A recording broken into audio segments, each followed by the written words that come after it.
Highlights Hawaii USC night number 1. We start off with the Rainbow Wahine serving, and it was sizzling all evening long. Hawaii with 10 service aces, 5 of them all by herself by Kaylin Alexander. You can also add in 3 by Kate Lang.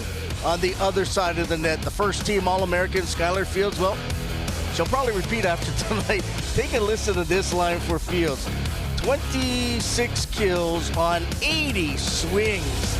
She also had 4 digs and was in on 7 blocks, and she was the offense all night long for USC. On the UH side, how about Talia Edmonds continues to look more and more comfortable as a libero for Hawaii. How about a match high, a season high, 26 digs for the young lady out of Kalamazoo, Michigan. Really steadied the passing for Hawaii. Mentioned Kaylin Alexander and those 5 service aces. That's not just what she did. She also attacked from the outside. How about 13 kills for Alexander? She took 46 swings. She also had 3 blocks and 9 digs, a dig shy of a double-double as a sophomore. Was really in sync here tonight. But of course, it always comes down to Amber Igidi, the all-everything middle. Start off slow, pick things up, particularly at the end, as she finishes with 16 kills on a .367 hitting percentage to go along with 8 blocks, as she and the Rainbow Wahine kind of gutted this one out, won the first 2 sets, dropped the last 2 sets, and then at the end, it was Hawaii winning in 5.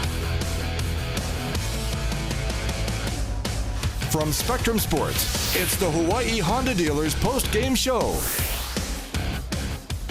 Hi, everybody. Thanks for sticking around. Scott, Milana, and Ryan. Hawaii survives in 5 against SC.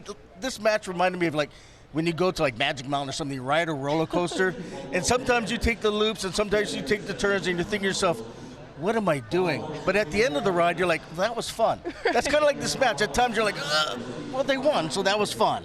Yeah, no, this was definitely a grueling, long match. You know, Hawaii versus USC, we really saw Hawaii come out really strong at the peak of the match, passing pretty well. Kate had some really good setting choices. Our offense was looking well, and then it kind of took a little slow dip in that Space Mountain.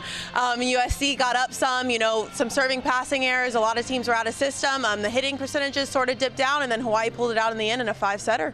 Yeah, I think we saw an evolution of both teams really throughout the match. USC, who struggled passing at the beginning of the match, really stabilized their passing, was able to get their middles involved, and looked a lot crisper in sets 3 and 4. And then for Hawaii, to their credit, after starting off strong, they really came back in that 5th set. I think the service pressure really created more options for them to be able to sustain the lead. But I think one of the key factors in all of this was the play of the bench. Taylor Ikenaga had an incredible dig in middle back to save a rally, and then Paula Gershon coming off the bench, a timely kill and then a timely block to really keep Hawaii in this. So Hawaii's bench, while they may not have played a lot, they played some pivotal roles in some very key moments. Yeah, you've got to have bench players step up in these big matches, and they did. And another player that always steps up is Amber Igidi. It was interesting, towards the end of that 5th set, she wasn't in the rotation to go in yet, but she eventually came in, and right away I think she was in on 2 blocks and a kill, and that's really what was the difference. Yes, I think it was crazy. Skylar got in, she got a couple points, and then Amber got in, and then last 2, she got the final block, and she really made some big plays at the end for Hawaii. It was almost perfect timing. Hawaii, I don't know if they planned it well with the coaches, but they definitely started in a really good rotation to finish them off in the end. Yeah, starting off in rotation too. So Kate Lang was actually middle back, and that would be Evans was actually right front. Because they were in serve receive, they wanted their first serving opportunity to be when Amber was in the front row. So while she did not start the 5th, when Hawaii was on service, she rotated in the front, and it actually worked out perfectly based on where USC put Skylar Fields, because that was the matchup that Hawaii was looking for. And we saw that pivotal block that Amber Igidi had that really gave Hawaii this first swing for the match in that 5th set. So the Hawaii coaching staff, hats off to them. They won the chess match in set 5. Yeah, they definitely did. Let me ask you this. So Hawaii was serving to win the match in 3. They were right there to sweep. They didn't. They lost the 3rd set. How much of the 4th set was a result of losing that 3rd set? I think it's a lot of momentum. You know, Hawaii goes into the 4th set, you know, losing up, hoping to win, you know, really having that momentum, and then they lose sort of at the end. You know, it's a lot to really bring that momentum and energy back up. And I think that's what USC really took in that fourth set, and then that carried it on to the fifth. And, you know, that momentum and energy right at the end really got Hawaii over the edge. I think one of the things that we also saw is just how Caitlin Alexander is becoming more and more comfortable on that left side, calling for balls. She's becoming much more of an aggressive attacker. I mean, think back to last season. She was a freshman coming in, a little timid. We didn't know she was really going to play. She ended up playing and, of course, having a breakout season. But this season, she is being looked to as kind of a go-to. We saw her hit a B ball, I think, in set number 3 to kind of keep Hawaii in that set to kind of keep things going. So she's really becoming not only a dynamic player, but a player with a lot of confidence. All right, let's take a look at the final numbers from this marathon, a match that lasted 2 hours and 59 minutes. Let's just call it 3 hours.